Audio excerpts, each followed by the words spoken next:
여러분 안녕하세요. 중학생을 위한 과학 미들과학이에요. 오늘부터 1학년 2단원 여러가지 힘을 새롭게 배우게 되고요. 특히 이 힘 중에서 중력에 대한 내용은 아주 중요한 내용이니까 여러분들 귀를 쫑긋 세우고 열심히 들으시도록 해요. 그럼 시작할까요?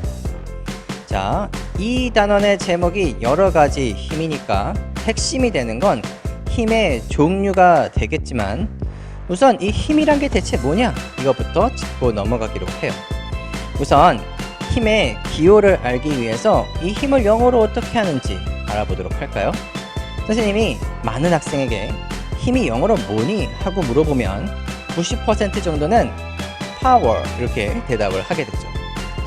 아주 가끔가다 생각 없이 힘이라고 하거나 영어식으로 이걸 또 굴린다고 이런 식으로 얘기하는 학생이 있는데 참 보면 볼수록 어이없어요.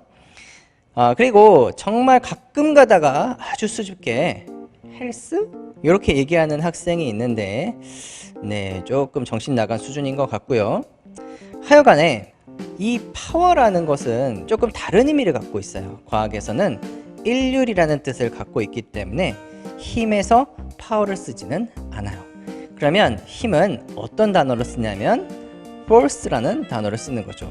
오, force 이거 많이 들어봤어요. force 쩐다 이런 말을 할 때 쓰는 거 그거 맞아요.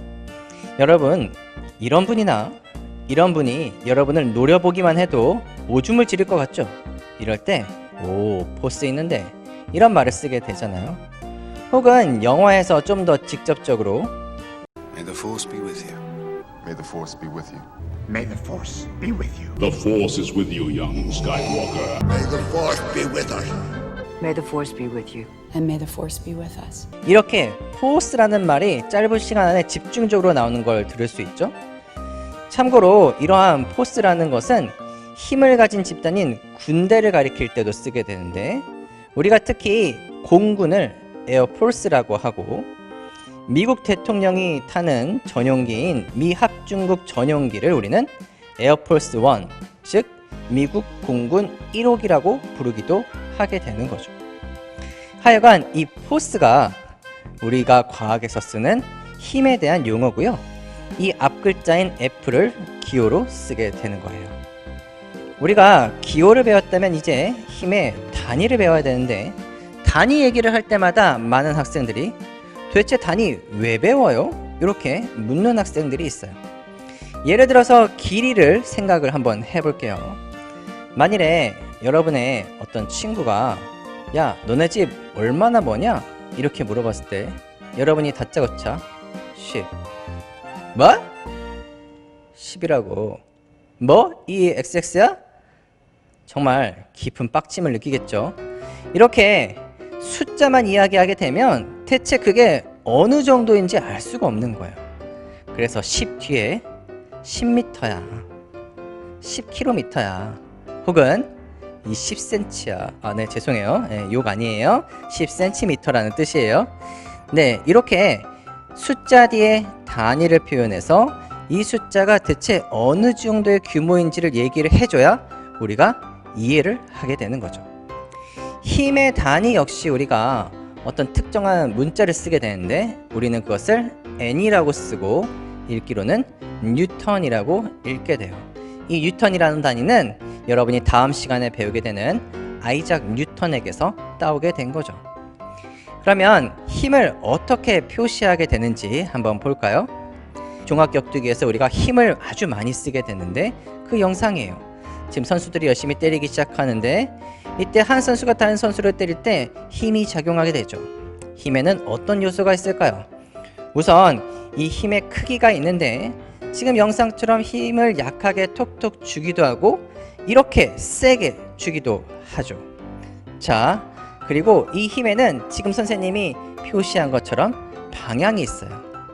이 영상과 같이 힘을 이렇게 밑에서 주기도 하고 또는 이 영상과 같이 힘을 옆에서 주기도 하는 거죠. 그리고 한 가지 요소는 이 힘이 시작하는 지점이 있다는 거예요. 이렇게 펀치를 때릴 때 힘은 이 어깨에서부터 나오겠죠? 반면에 이렇게 킥을 할 때는 혹은 무릎으로 찍을 때는 이렇게 다리로 찍게 되는데 다리의 시작점, 이 골반에서부터 힘이 나올 거예요. 자, 지금의 영상들에서 선생님이 힘을 표현할 때 어떤 공통점이 있었나요? 바로 힘을 전부 화살표로 표시했다는 거죠. 이 화살표의 각 부분에 힘의 3요소, 즉 방금 이야기했던 힘의 크기, 힘의 방향, 그리고 힘이 시작되는 점이 모두 있고요. 이 힘이 시작되는 점을 우리가 시작점이라든가 시작돼서 발사된다는 뜻으로 시발점, 죄송해요. 오늘 욕이 좀 많이 나오는 것 같네. 욕 아니에요. 자, 이 시작점이나 시발점이라는 말을 쓰지 않고요. 그럼 뭐라고 하냐면 힘이 시작되는 점을 힘의 작용점이라고 부르게 되는 거예요. 그리고 이 화살표에 요 시작하는 지점이 바로 힘의 작용점이 될 거고, 화살표가 가리키는 요 끝방향이 힘의 방향이 되겠죠.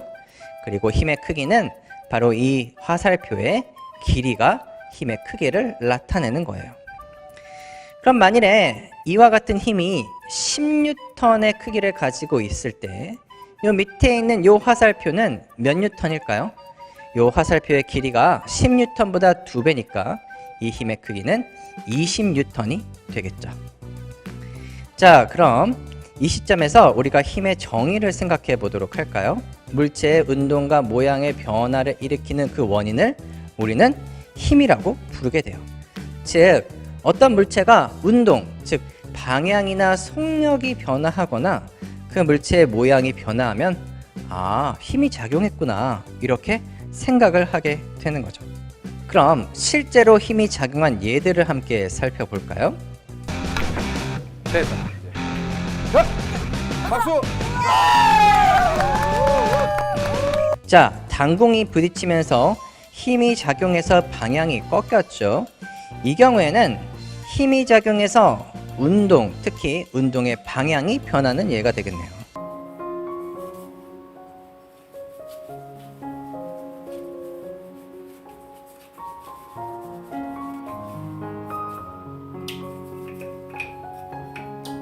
자, 동그란 밀가루 반죽이 힘을 주니까 둥그런 피자 도우가 되었죠.